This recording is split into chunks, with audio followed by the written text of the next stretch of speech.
Hello everyone, both here at the precinct in Fortitude Valley and of course watching on our live stream. Hello and welcome. My name is Lee Constable and we're about to talk about AI, narratives and the wonder of why. So I'd just like to acknowledge, as I did at the start of our event today, but always worth doing again, that we're here in Mianjin, otherwise known as Brisbane.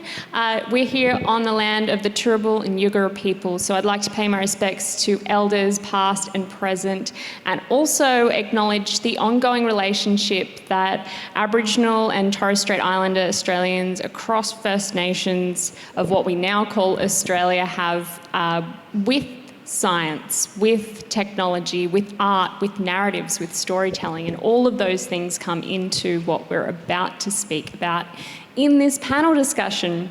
So I'll introduce my panel, then we'll have a quick video interlude, and then we'll go to questions, and you will be able to ask questions using your device.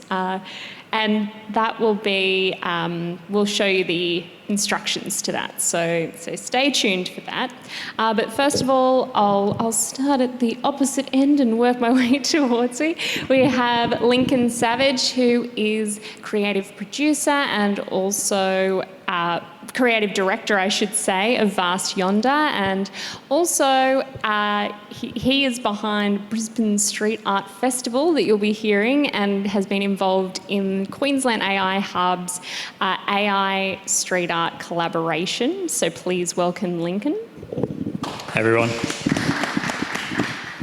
And next to Lincoln, we have Dr. Sally Shrapnel, who has an expensive background maybe in terms of university fees, in medical sciences, and also over 20 years experience as a GP before moving into this space of AI technology and healthcare. She's also behind COVID-19 and technology, so you can ask her lots of questions about where technology comes into COVID-19 response. So please welcome Dr. Sally Shrapnel. Thanks. And to my left, we have Professor Janet Wiles, who's at the University of Queensland. She specialises in human-robot interactions, so she'll have a lot to say when it comes to our community and people and AI and how those things all fit together, or perhaps don't. Please welcome Professor Janet Wiles. Hello. Now, to get us started, we're going to show you something that occurred in a room in this very building at Queensland AI Hub, and that is a street art AI collaboration. So we're going to watch that video. The concept behind Science Meets Street Art is simple. You've got one street artist or mural artist meeting one researcher in a science or tech field. They have a conversation, they form a collaboration, and out of that comes some awesome art that people can see take shape. They can really begin to appreciate not just the art, but the science or tech concepts behind it. So when I think of AI, because I've come at it from a technical background, the majority of what's in my mind is actually very abstract. You know, it's multi-dimensional and numbers and symbols and, you know. Artificial intelligence. It's something that's difficult to visualize, it's difficult to even conceptualize in our minds. It can be confusing, it can be scary even, and exciting. In Homer, so Homer, the Greek writer who wrote the Odyssey and the Iliad, in the Iliad they have these golden angels that have intelligence that is given via kind of machine-like structure of these golden angels. I mean, these narratives have been around for a long time. Very long time.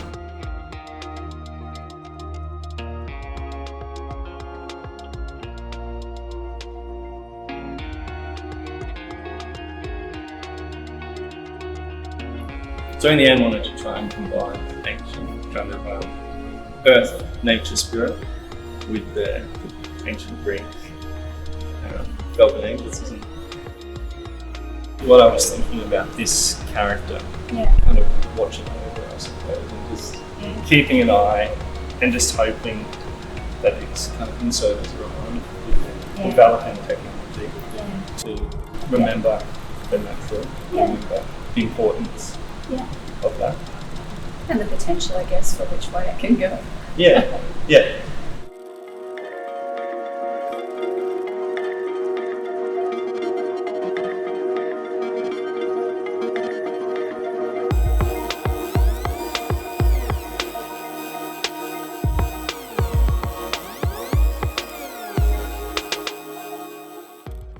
So the artist you saw there collaborating with Dr. Sally here was excited. Damien Kamholtz is his name. He did want to join us, but unfortunately couldn't make it today.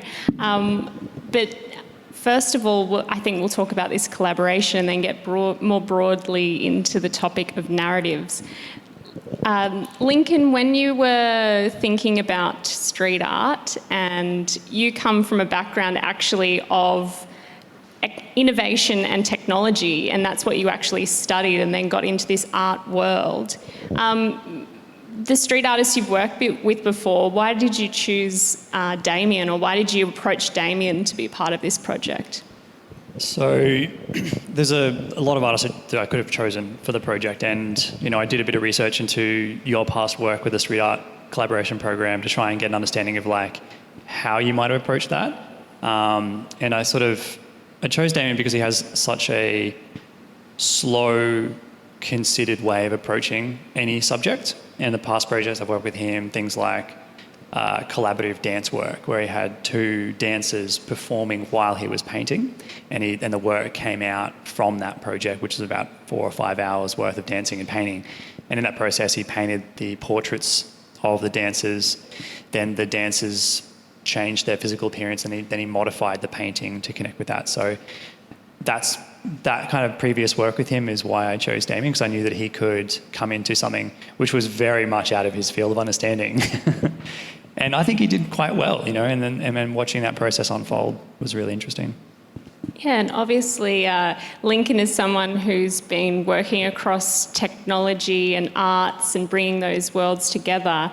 Sally, you're someone who described yourself as not very artistic going in, which we'd all challenge. I think we've all got different ways of being creative. How did you find this process, and what did you think when you were first approached by the AI Hub to be part of a collaboration with a street artist? It was a really exciting idea for me, and just to set the record straight, it is true. I am really, really bad at drawing and creating any kind of art. I've got a younger sister who's very talented at it, but personally I am really uncoordinated at that kind of thing. You're abstract. That's right. But for me it was interesting because it was going to be challenging to try and explain what I do in my everyday work to someone who really has no knowledge of that technical side of things. And that's not something I get to do very often. Most of the people I work with have some kind of idea of the mathematical and technical background that's required. So that was kind of an interesting aspect for me. And I guess the other thing was I was curious to know his working methods, how he would take what I said and then turn that into some, visual creative piece. That was a really interesting kind of hook for me to want to be involved. Was there a sense of nervousness about that? Were you worried that something could be misinterpreted or translated in a way that didn't, that you didn't agree with, or were you more just excited to see what happened? Yeah, no, I don't think I had any worries about it. I think it's not something you can really get wrong. I guess there's always a possibility. It's a finite piece that he's producing, so it was unlikely that he was going to be able to capture every aspect of AI that's important for community and for society. But I was pretty confident that we'd at least get some important aspect across, yeah. So no, I wasn't nervous. Yeah, and seeing the two of you meet and chat about your work, Damien's in art and how he approaches that and expressing himself and his view of the world and society, and you and your work and how you approach that. There was definitely an overlap in and I think it was nice to watch take place. Now, Janet, I just wanted to ask you, given that we're talking about narratives, and this as well as the following collaborations through Brisbane Street Art Festival between AI experts and street artists are, about forming narratives and communicating something to the public. How important are narratives of AI in the public, and what sort of narratives are there out there about AI? That's a big question. Sorry. So I think narrative is critical, because narrative is how we, as people, put all the pieces of a complex scenario together. It's how we know we take this action, we have this dilemma, there'll be these sorts of outcomes. So the narratives around AI that we have at the moment are often formed by science fiction, and a lot of them are very misleading. There's a lot of AI in our phones, in the way you might search photos. You don't realise it's AI.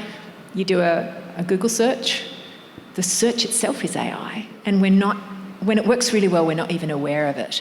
So I think the stories of what is AI matters, and we probably shouldn't talk about the story of AI singular. We should be thinking about AI plural. Yeah, and I suppose that's the thing. I'll ask each of you, maybe starting with you, Janet, what is artificial intelligence to you, or what are your favourite definitions, if there's not even one? If you ask 10 AI researchers, you'll get 20 definitions. So for me, the original AI was, if something needs intelligence, or you would say if a human does it, it's intelligent, and you get a machine to do it, then you can say that's artificial intelligence. I tend to think of it in terms of, so I'm coming from a computational or engineering background, and I think you've got a series of processes, a series of steps, recipes that a machine will follow, a computer will follow, or a robot will follow. I work with social robots. So if it's something that involves vision, if it involves hearing, your senses, if it involves decision making, if it involves memory, if it involves search, all of these will be intelligence of one kind or another. And the part of it that perhaps is most important recently is that as humans, it's not just our cognitive intelligence that matters, it's our social intelligence. So artificial social intelligence is what a lot of social robotics is all about at the moment, and where a lot of our intelligence systems break down is that they might be brilliant on the search or the processing or the memory, but they're not very good at interacting with people. And Sally, one of the things that on this theme of social intelligence and the way that artificial intelligence interacts with people and vice versa, that came out when you were talking to Damien about your work, was what goes into the AI that you use. So I wonder if you could introduce everyone to just broadly how you use AI in your work on skin cancer. Okay, so one of the projects that I became involved in with some fantastic students at UQ was we wanted to look at some research that had been done in America that showed that you could build an artificially intelligent model to look at photographs of skin lesions and determine with very high accuracy whether or not they were benign moles or deadly melanomas. And having worked for many years as a GP, I know this is a really, really difficult task. So this is something, even for a human that's got training, it's actually a very difficult thing to do. And it seemed like these models were able to get very high levels of accuracy. So one of the things we're interested in is not just looking at how accurate the models were, but trying to work out what was it that the models were looking at in these images to try and make a decision. So we used some techniques that were known and we put them together with some little extra bits and pieces that we tinkered with to show that, in fact, in some of the cases, what the models were looking at were things that we wouldn't consider to be relevant at all. Now, there's two ways you can think of that. One is you can go, wow, maybe the machines have learnt something that we don't know about skin cancer, and that's a great thing. But most of the things that they were looking at we know are completely irrelevant. So artefacts in the corner of the image where, for example, part of the image had been cut off, that would be highlighted as a reason for saying that a lesion was a melanoma. Now, we know that's wrong. And what that tells us is that in the training data, so when you build one of these models, you have to give it lots and lots of images of melanomas and benign moles and say, this one's a melanoma, this one's a mole, and you do that over and over and over again, and the model learns by those examples you give it. But if in that training set that you've got, if you give them examples of the melanoma and they have that little artefact in the corner, those models are going to learn that that's a reason for making a diagnosis of melanoma, and clearly that's wrong. So for me, that project really highlighted the fact that knowing that a model's accurate is nowhere near enough. That's just the very first part of the project. And obviously from there, I guess it asks other questions. This came up in our earlier panel today when we were talking about music and AI. The outputs of the AI were, useful and interesting, but they were all based off what the inputs were, the songs that were put into that algorithm, and the same thing with images that are put in. I think we will also probably touch on that a bit more, but I wanted to ask you, Lincoln, when you came from this background at university where you were looking at technology and innovation, how did you end up in the arts world, music festivals, arts festivals? I mean, it's pretty straightforward. I was procrastinating at uni and started a music festival, but that's why I'm doing what I'm doing now. But I sort of pairing the two at uni as well, I was working on a lot of tech art projects. So it's, working with musicians and visual artists and pairing them with programmers and software developers and engineers to make art using technology. So I've got a very big interest in that space. So that's why when I spoke to Shelley at the AI Hub, I was very excited about the opportunity to do this. So I'm personally very interested in the collaboration. And, I'm not confined, I'm not an engineer or a scientist, so I'm not confined to, having to sit within the realms of possibility. I can start thinking beyond that. And I feel like artists are so well placed to do that, to investigate the potential and the impact on the human condition that technologies like this have. And, as it seems to be accelerating very quickly, I think we need someone in society considering the implications. Yeah, and obviously through music festivals, we've seen people not only go there for the music, well, they go there for the music, but then there's a comedy tent or a science tent or an art installation, and they're very much becoming spaces where people come to have broader discussions about politics and about society. What interests you in terms of looking into AI and bringing that into these spaces? What sort of narratives are you wanting to explore or help the community explore? There's a dystopian angle as well. It's like, how do we, prepare and, guide things in the right direction? And I think the more that the general public are confronted with some things, the more they'll have a say in guiding things in a way that as humanity we would like things to travel towards. Yeah, and Sally, from your perspective, going back to that example of what we need to know and what we need to investigate when we've got AI that predicts something, what it's basing that on.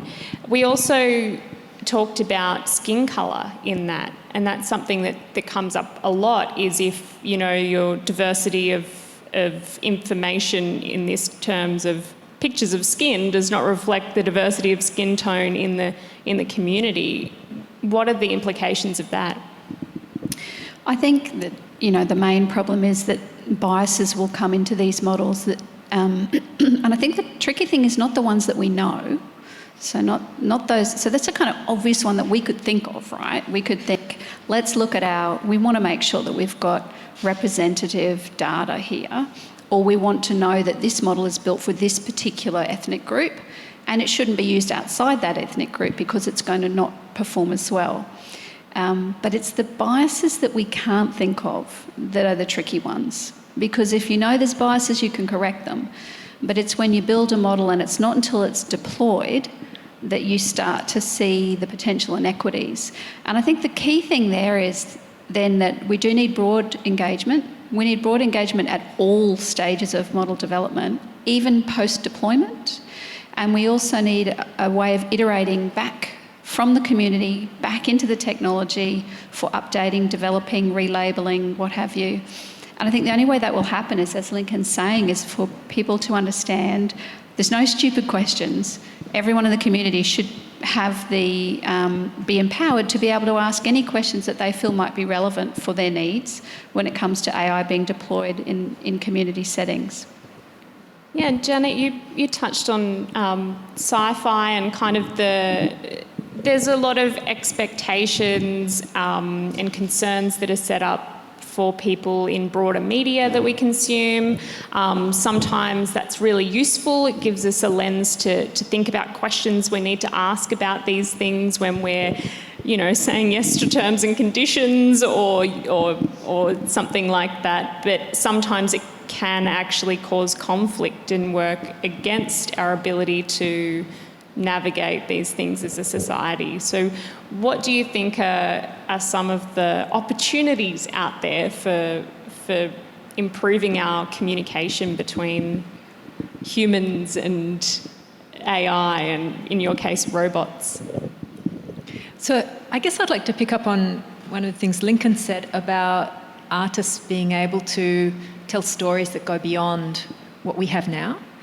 Because when I think about human-robot interaction, the robots, the way they move, pick up on our social cues. So we treat them as if they're an other, a being. They have intentions, but actually all their intentions are programmed in from someone else. And then when they're autonomous in the world, they can have unintended consequences. So I tend to think of artificial intelligence as doesn't even have the body. So we just don't know what the intentions are, or even if there are intentions. So we read a lot of human motivations, outcomes, behaviours, as if it were a human intelligence, but a little bit odd.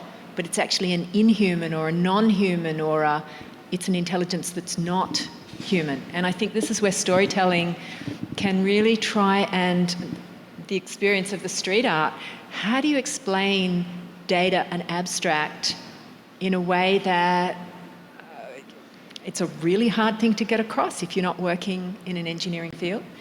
So I think there's a dystopian side, or there's a lot of things that we should fear realistically, or at least be concerned about.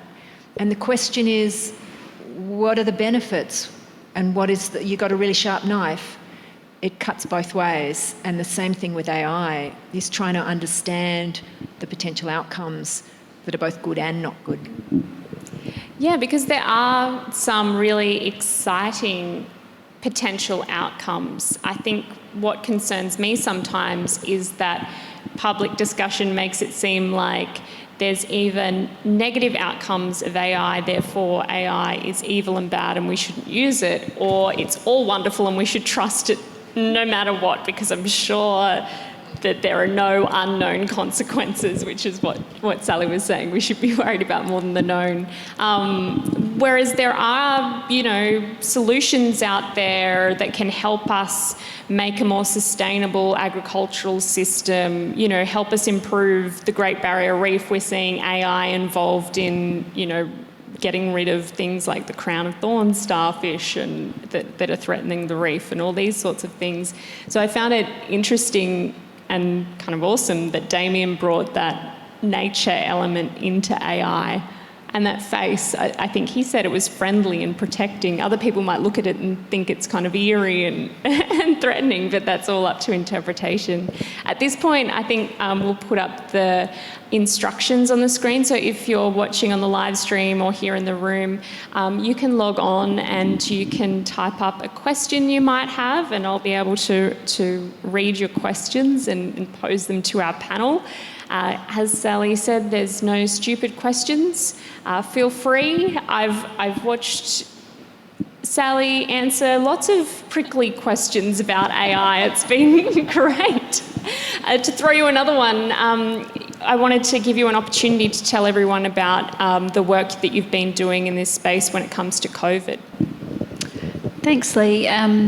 Well, this is kind of work to be done at the moment. So I'm part of a big collaborative group internationally that's looking at kidney disease in COVID. So one of the things that we don't hear a lot about in the papers is that about a third of patients that are hospitalised with COVID-19 have what's called acute kidney injury. So they have quite serious problems with their kidneys. And a proportion of those people will go on to need dialysis and lifelong kidney therapy. And it's a fairly unappreciated consequence of COVID. And I'm part of a group that has access to a very large international data set of hospital clinical data from patients all around the world. And we're trying to build a model that can predict when you come into hospital with COVID, are you someone that's going to get the kidney problems or are you not? If you are someone that's going to get the kidney problems, there are actually some quite simple things that you can do to try and mitigate the risk. So simple things like just watching their fluid balance a bit more carefully. Now, the most interesting part of this project is that most of the data comes from upper middle income countries. So countries that have, are very well off socioeconomically, so they can collect the data and store it. A smaller subset of that data comes from the lower socioeconomic groups. So one of the key parts of this project is we want to build a model that will not only work in that environment like here, where we're probably going to be okay, we've got a lot of dialysis machines, etc. We want to be able to build a model that will generalise to a lower socioeconomic environment so that it can be deployed in the places where it's going to do the most good. And that's a real challenge because most of the data is actually coming from those upper middle income countries. So there's going to be this very iterative approach, building the model, showing the clinicians what are the important features that the model's learnt to make the decision, what does it tell us about COVID, will these things also apply in these other countries? Latin America is the main place that we're looking at. But that's just one kind of AI project related to COVID. Yeah, and what sort of good outcomes could come from having an AI that could reliably do this in one of these places? Well, the main thing is resource allocation in the first place. So we know that, particularly in the hospitals that we're looking at deploying it in Latin America, that there's limited resources like dialysis. So if you can identify someone in a more rural setting that is at risk, you can transfer them early to the right place. But the other thing is that if we can identify them early in the hospital journey, we can potentially actually intervene and prevent the more serious outcomes. So by just doing simple things like reminding the nursing staff to make sure that the fluid balance is monitored very carefully, things like that. That's what we're hoping is to make that kind of early impact. And we have this wonder why theme. So I wanted to also give you an opportunity, Janet, to tell us what are some of the big whys in your field? What are some of the big questions that you and colleagues around you are looking to answer and investigate when it comes to these interactions? There's some very big questions to do with the nature of intelligence. One of the ones I guess I'd like to tell you about is perhaps not big in the sense of mind-blowingly big, but big in the sense of really big impact. We work with designing technologies for people living with dementia. And we work with people, and Sally said you've got to have lots of different people in the conversation. So our people living with dementia are designers along with us. We have one guy who, he's got dementia, but he travels around the world, he gives talks, things have to be a little bit quieter than they would normally be for him to be able to participate, but he does participate. He's ex-programmer. He programmed a reminder system for himself with Star Wars themes during the day to remind him what was happening. So he's not your average person. So Star Wars theme music to help him to cope with his reminders during the day. So this guy has been telling us what he would like. And one of the things he would like, he's very aware that dementia is a progressive disease. What he would like is a data repository system of all his own information Now, at the moment, those systems are built with either access or no access. And what he wants is micro access to different parts of it. So he can give some access to one person, maybe his doctor, some access to another, might be a particular carer, and then he wants to be able to change that over time. And it sounds like that's a great idea. I'd love one of those things myself. But we don't yet have systems set up that enable us to set up those sorts of data repositories.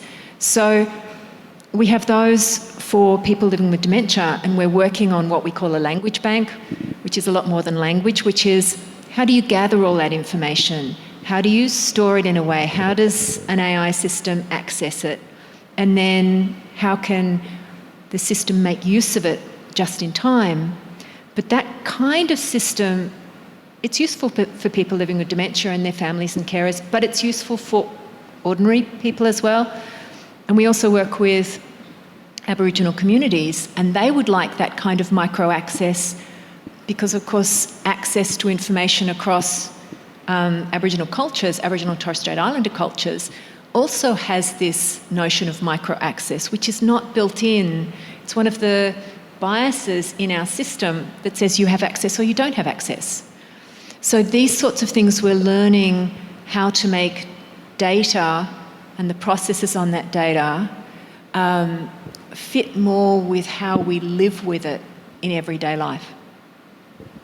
I'm excited about all of the prospects coming up because I would love to be able to just sometimes I'm just like, I wish I had a USB port in my brain so I could just take that out, or I could just pick up all the information on this instead of having to read it all and just put it in there, or, you know, all those things sound like they're great tools for the way that we live and, you know, all the information we're bombarded with, but then because of that, it often means it's a lot of information out of our reach because there's too much of it, or because we don't know what's out there until we know. Lincoln, when it comes to art and artificial intelligence, someone asked a question, will we see emergence of artificial art? Do you think that's something you'll have at a festival? It's something I've seen a lot of, yeah, it has happened. It's something we haven't done as part of the Brisbane Street Art Festival. But if an artist approaches us with an idea, absolutely, yeah, that'd be very interesting to do. And in that process, is it more an artist collaborating with artificial intelligence to make art, or what sort of thing do you see when you have artificial art? I mean, it might be as much as like a collaboration with AI, I suppose, like with Joseph and his project here. You know, he has a lot of technical contributions into his art making, and I imagine it'd be the same thing. I mean, some artists, when in their development process for a design, so, you know, we work with painters mostly who will paint an artwork on a wall. It's pretty traditional paintbrush or can to a wall, but in the development process, they're sketching. Some do use various forms of AI through software programs to develop their design sketch and their concepts, which they then paint. You know, we're working with, so there's 4 of these artist-scientist collaborations, of which is Sally and Janet here as well, but then we've got 2 more coming as part of the festival this year. And one of those artists in particular has their style is very well connected to data. You know, she has a lot of that kind of conceptual data visualization in her work, which was like a no-brainer to bring into this project. So that's going to be a really exciting one. So that's an artist who uses AI and, you know, data in a way to inform their practice when they're then painting it. Yeah, and I think I'm really excited to see how those play out, because I think it'll be a great opportunity for the artists and the street artists, as well as the general public, to be part of that discussion, which is why we're here today. We've got a lot of great questions coming through, so I just wanted to throw to another one. Sally, you mentioned that in healthcare, knowing the model is accurate is nowhere near enough. What other factors are important? I guess you want to know why the model is making a particular decision. So when you say accurate, typically you might want to know how accurate is this AI model at diagnosing breast cancer from a mammogram, for example. And you might show that it's 98% accurate.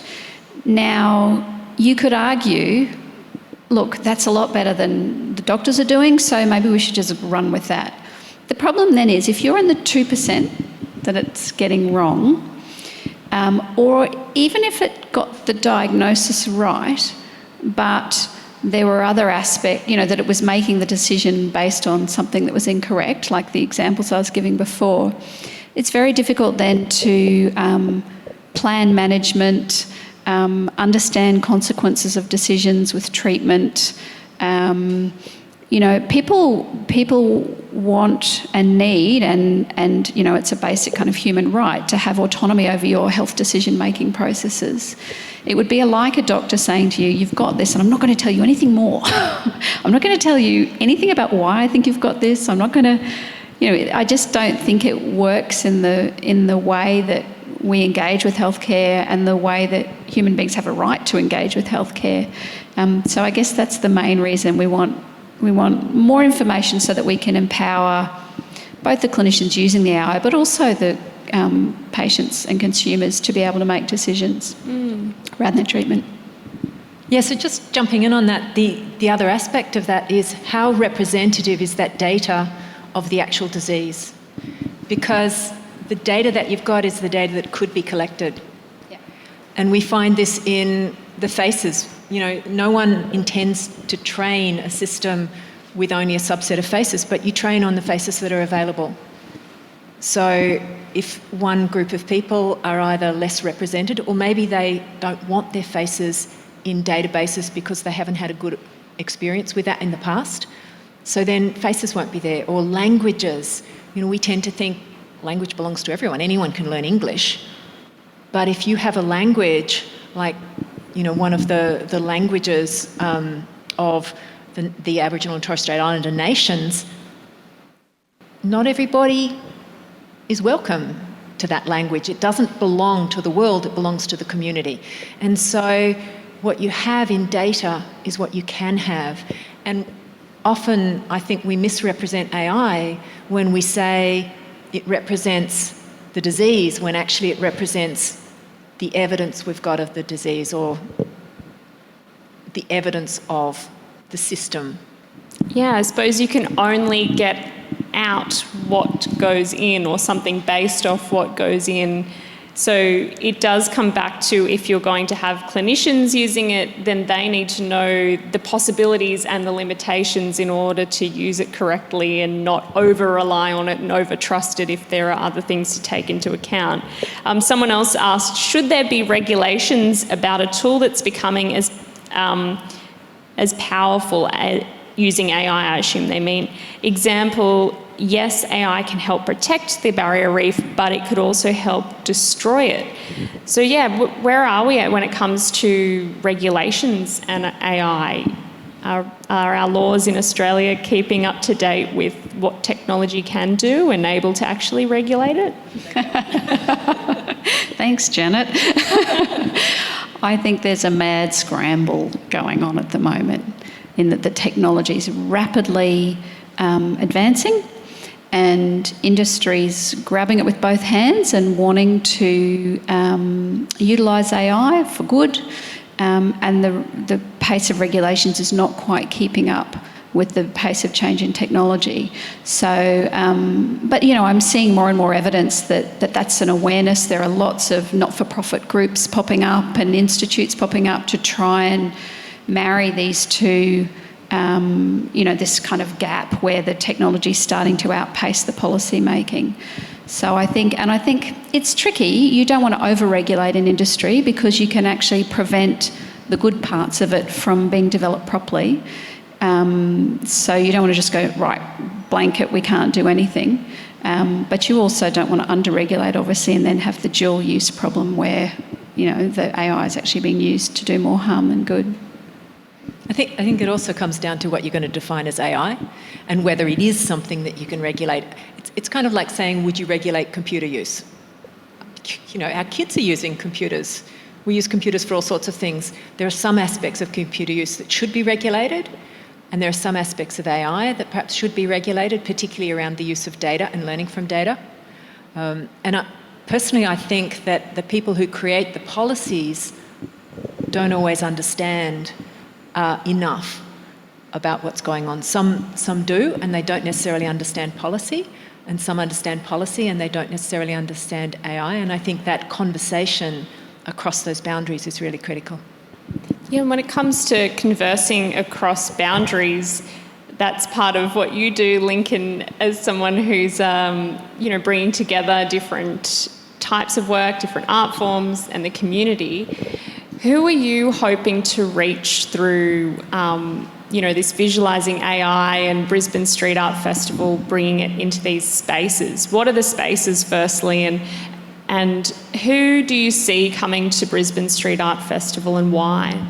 Before I answer that question, could we shuffle just a little so I don't get sunburned? Talking about You're the glowing angel. Talking about melanoma and then making one of our guests sit in the sun. Sorry. I was just hoping it would move on, but it wasn't. I was thinking of the golden angel. Street art is an art form that is very much in and of its place, and it's highly public. The works that we do have millions of views every year throughout the year because people drive past them on the way to and from work every day, so they're highly visible, one of the art forms that can reach so many people. And so utilising that medium to, tell really important stories and educate people about incredibly important areas like this and the impact that it has on everyone every day. So, the idea of, artists already tell stories. They go into a community and they meet people, they understand that place and they reflect that place in some way. That's a really big part of the medium of street art. So by bringing it into the festival program, by having these conversations, I guess we're trying to reach everyone from young people to older people and try and use it as a catalyst of discussing even more. And I encourage anyone that goes to the festival to see the works being painted, have a chat to the artist when they come down for a drink of water or something, because they will want to reflect on what they've learned in the process of creating that work. And you may even be there when the scientist is there too. So these will be happening in May. What dates were they, or are you waiting on dates? It's the 1st of May to the 16th of May. So the program comes out in a week and we have all our timetable and stuff in that. Okay, so keep an eye out for that. And some of these questions that are coming through from the audience, I'm sure, are questions that will be reflected in the broader community. Someone's asking, how do you know when AI is safe enough when applied to safety critical applications such as self-driving vehicles? Now, I know that that's a huge question, but just that initial one, I suppose, is the question. Not only how do you know when it's safe enough, but how does a member of the public figure that out? Do you have any tips for people if they want to start to look into things they're using and reading the terms and conditions? Is that it, or? That's a really tricky question because, as Janet was saying before, sometimes you don't even know that AI is powering whatever it is that you're doing. So the Google search, for example, we all do Google searches all the time. We don't really think about it, whether or not, and we don't all write to Google every, and say, can you just give me a rundown on whether there's some bias here I should be worried about? I think if it's a safety critical thing that impacts you directly as an individual that you can identify, then you're already kind of ahead of the curve. So the self-driving car thing, you're not going to get into a self-driving car unless you have some confidence. Now, the thing that people say is they say, if you look at the self-driving cars and you look at the number of hours that, you can do a little sum and go, look at the number of hours this car's driven around San Francisco or wherever, and it hasn't had a single accident, and you look at how likely it is for a human being to have an accident, actually the human being is slightly at higher risk. Therefore, a self-driving car is a safer option. And that kind of comes back a little bit to the medical example that I was giving. Is that all you want? Do you just want to know that you're slightly safer being in a car? Or would it be, would it stop you getting in one of those self-driving cars if you knew that it might not stop for a granny or a child, or do you know what I mean? Yeah. Like, if you knew that the times that it got it wrong were times that human beings wouldn't have got it wrong, you know, those kind of questions. Am I better off doing this? And then you just kind of ask yourself, what could I live with morally if this happened? And that goes a lot to our psychology, and I think we've seen that with COVID and risk and people going, you know, trying to make these decisions all the time. And for some people, they have the privilege of being able to make the decision to work from home or to remove themselves from certain environments. For other people, they have to be in these more public environments to earn enough to pay for rent. But then there's also this constant calculation we're trying to do with limited information on oh, well, this could happen. It could happen, but is it likely to happen? It's likely to happen or it's unlikely to happen, but if it did happen, could I live with myself? You know, all those things. Like, I know parents struggling to know whether to send their kids to school, for instance, was a thing. Maybe it's unlikely, but if my kid did get sick and then I hadn't brought them home from school because... Maybe a simple thing that people can do that's quite practical, that if you're facing a safety critical AI decision, so you're in a healthcare setting, this isn't actually possible right now. In those really safety critical areas, there still is a lot of regulation and people are still quite apprehensive about introducing AI into those areas. But one of the easy things you can ask is the data that you trained your model on, how am I represented in there? How many people are middle-aged, white, in my case, or how many people, represent my ethnic group, how many people... So you can kind of have a look and just make a general judgment about whether or not you feel represented in that training data. That's a simple kind of approach. There's also a way in which people are beginning to use AI in safety critical systems that I think is really quite powerful, which is instead of the AI making the decision, the AI can filter very large numbers and let an expert make the decision. So supposing someone's got to scan 30,000 pathology slides, the AI system can choose the 100 most representative that are likely to be pathological, and then the human says yes, no, yes, no, yes, no. So you're still using the human pathologist, but instead of 30,000 decisions, they've only got 100 to make. And I think that one where what the AI system is doing is assisting the human is quite a powerful one, because they can look at it and say, no, that's absolutely not, or that's so weird, we need to go back and get another slide, Yeah, and I think sometimes there are going to be times when we're safer not having a human do something, because computers don't get sleepy and computers don't have a bad day where the decision making's off for mood-related reasons, at least, more technical reasons maybe. But yes, it is definitely... I'm glad that someone asked that question. Lincoln, did you have anything to add in terms of even not answers but questions that you think the public has when you're tackling these discussions? How does it affect me? What impact does it have now, and what impact will it have in the future? I think most people are understanding that there is no stopping it, and that's the big thing. It's going to steamroll, so we've got to kind of manage that process. So there's probably a lot of people a bit anxious about that. But there's also a lot of benefits too. So we've got to balance that and have an understanding of how it can go either way.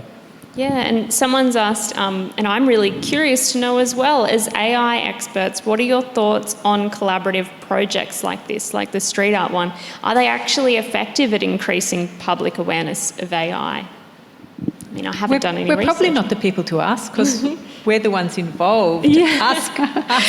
Well, I would say, as a scientist, we should do a study, and we should have a pre and post. We should have done a questionnaire beforehand, and then we should do a questionnaire after it. We do that in our reporting process, so I'll get back to that person on notice. Yeah. I mean, to give you an idea, previously I've run Science Meets Street Art 3 times before this AI-focused collaboration. I ran it in Canberra 1 year with 5 pairings, And this was scientists across STEM fields, and then 2 further ones with 10 each. So I did hand out surveys to the public who were coming along to ask them a few questions about what they thought about the collaboration, what they thought could improve it, whether they liked it. I also asked them if they were people who were likely to go to science events, because often World Science Festival, National Science Week, potentially you're talking to people who are already excited about science, but I think that's the great thing about public art and public spaces is that sometimes people come for the street art, learn some science. Sometimes they come for the science, learn about street art, and sometimes they're just walking by, which is even better. Just wanted to make one quick comment, and I think that because your point about the kind of separation of the communities, that there are communities who are very engaged in art and creative industries, and then there are communities that are very engaged in science. And if we do actually want to have transparency with AI and good community engagement, etc., then we really do, to be able to affect change and have policies and government listen, the whole community needs to be singing from a similar hymn sheet.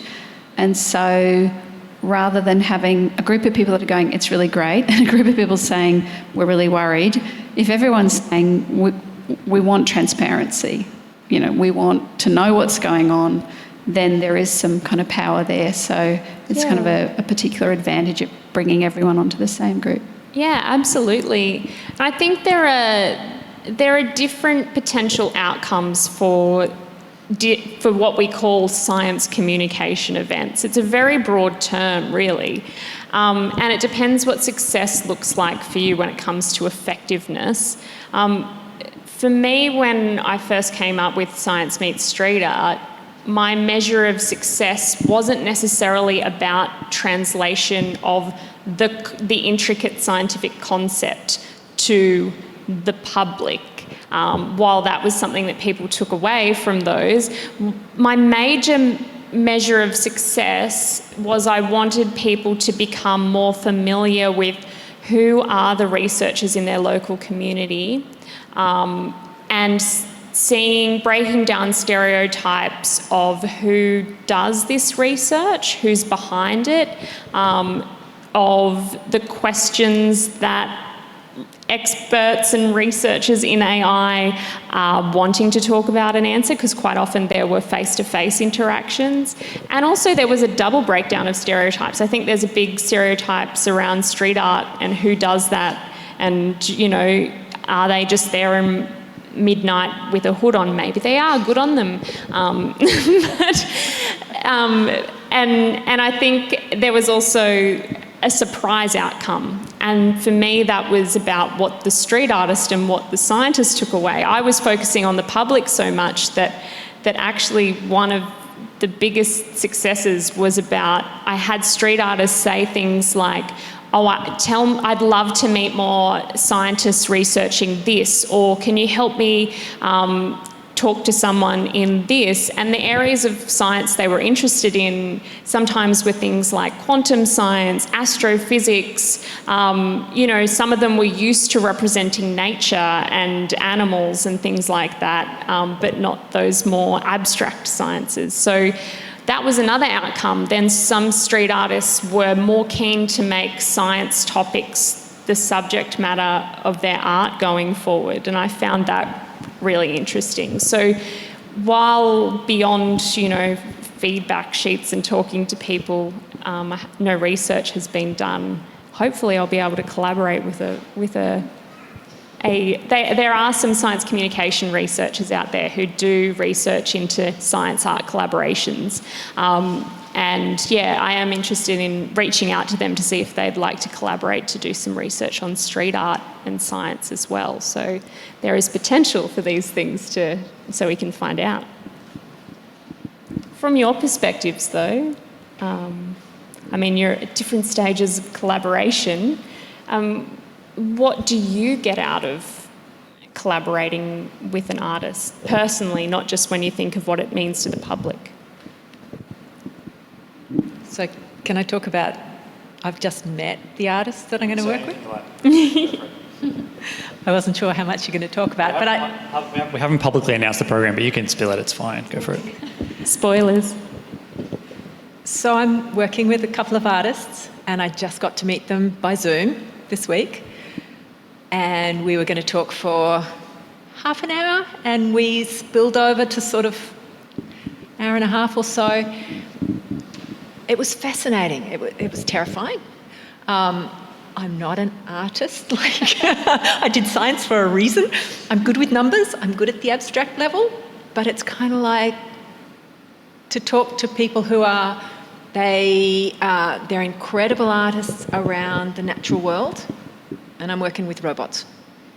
It's kind of like, okay, so how do we talk across these boundaries? And we just had this incredible conversation, just trying to, this is what I do, what do you do? What does this mean? What does that mean? What are these words? And it was this very tentative, it's almost like when you learn another language and you're trying to talk in French to someone with, you Google Translate in front of you. It was very exciting. And to me, I thought I could explain the abstract better than I can. Abstract is hard. I was trying to explain that I think of the internet and data as just pervading the world. It's like an ether, and these words didn't mean anything. How do you explain this? So I don't know if Sally had that experience. What is the abstract, and how do you explain it? Yeah, I had pretty much exactly the same experience. Although I had some concrete examples, the skin cancer one, and so I could take Damien on that journey. But I think the thing that I learned, I guess, the thing that surprised me was I kind of assumed, so the way it worked was we had the conversation and then Damien went away and created the mural, and then I was allowed to see it. So there was a kind of big reveal, and I didn't think I really had any preconceived idea.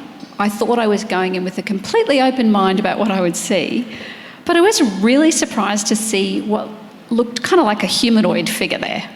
I actually thought that most of our conversation and what it would be some more, even if it was abstract, but just a representation of the model, the actual AIs, the actual, I think and again, it's this thing of, in my mind, as there's a kind of certain structure to when you produce a model, the technical structure of it is actually, I was kind of expected to see that technical structure somewhere.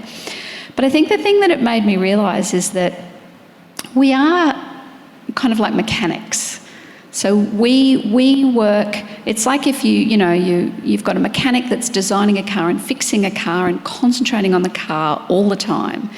The person who's concentrating on the car is not necessarily going to be thinking about whether having a system of roads is a better option than having trains, or whether cars are necessarily the best thing. When you're really focusing on just fixing and optimising and making something as good as you can, you've already kind of bought in on a level that's not engaging at that more community level. What should we be doing here? Whereas, and the depiction that Damien gave was of a human-centric guardian.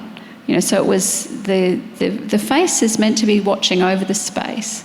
And so for me, it was a kind of a reminder that I'm not just a mechanic. There is a responsibility there to make sure that just because there's funding to develop this, just because I can see that it could do good things, there is a need to get that kind of consensus from the community as part of your research. Yeah, that's great to hear your perspective and reaction to his work. Did you have something to... So just adding to that is thinking about how you communicate. One of the things I was asked for after our meeting earlier this week was a set of dot points of just words. And that was fascinating because I was thinking, out of our conversation, what are the sort of things that I think might help us communicate?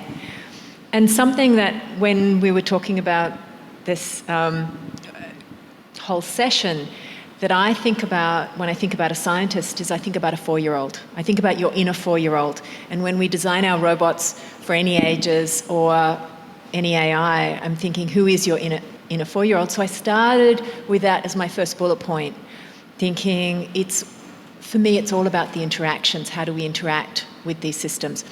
I have no idea what, Scott and Jan will do with that, but I'm really excited to keep the conversation going and then see where it might go. Yeah, and I think this is true of so much technology or scientific research. Something can be developed, but you have no idea, where it's going to lead. And I think it's exciting, actually, in a way, because we see, someone who understands what the internet is, smartest person in the room. You can be confident that we all just need to be like, they're on another level. But it's kind of cool to see that you both be so nervous going into a conversation with an artist, because you're like, oh wow, you're both humbled by each other's work, and you're both humbled by each other's perspectives and talents and experience, and you're both wanting to represent each other well and meet in the middle. And yeah, I think that's the thing when it comes to public awareness and public understanding. That's one of the outcomes, but actually the collaboration itself has been one of the, I think, potentially one of the most surprising but exciting impacts, I think, of Science Meets Street Art, from my perspective. Did you have anything to add? Oh, it's just profound hearing you guys talk about that, really. And it's the same, because I get to talk to the artists and I hear their perspective. And it's So tell us, what have they been saying about us? No, look, it's very similar, but just from their point of view. Like, they're going into it nervous. They're like, I don't understand this. What am I supposed to talk? Like, how am I? And I said, no, just have a chat. Just go with it. And now when I speak to them after they've had the conversations, completely different. They're vibrant. They're like, their minds are turning. Their ideas are turning.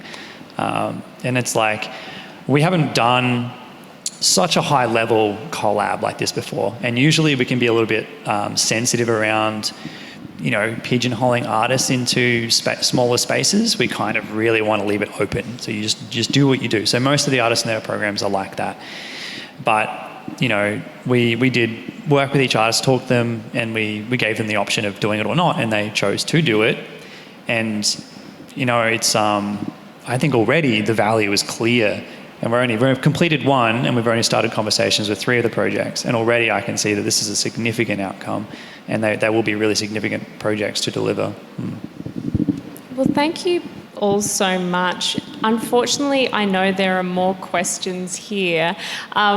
And thank you for asking them, everyone. What we're going to do now is we're going to see a time lapse of Damien actually doing the artwork.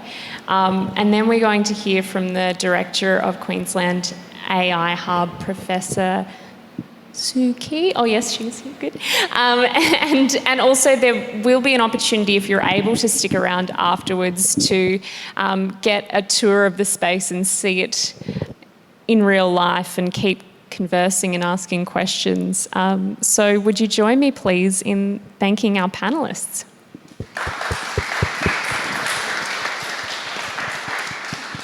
And now we'll see how it all went down at the wall.